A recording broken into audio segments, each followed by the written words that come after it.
Well, as you know, space is now getting a lot of focus and attention from all major global players.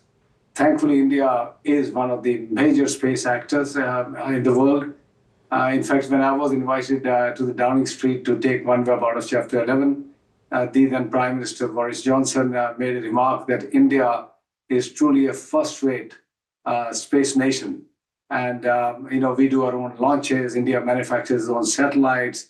We are now planning to send astronauts to the moon. I mean, so much is happening. I heard our Honorable Prime Minister talk about India having its own space station by 2032.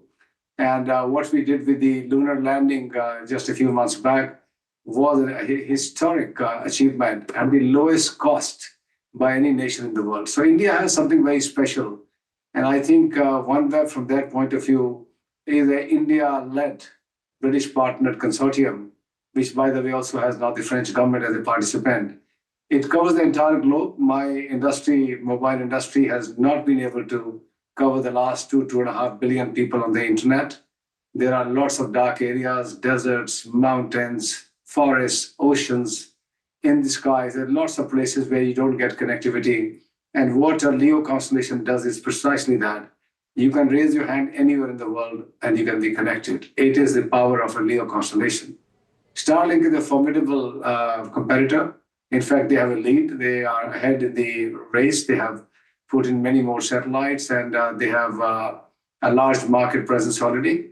Our model is very different from theirs. We are serving the governments, the defense forces, the industrial applications for mining and warehouses and manufacturing units in remote areas. We serve the maritime industry, the aviation industry, oil rigs, etc. So we will have our own business model where we will go and provide broadband connectivity, something that I have worked on for, I think, now over 2.5 decades. Yes. Telecom, as you know, has been my area of interest, and this just expands the area of broadband connectivity, especially of those people who have been left behind of not getting internet. India has allowed up to 74% automatic FDI for SATCOM. Our ground station is ready in Mehsana in Gujarat.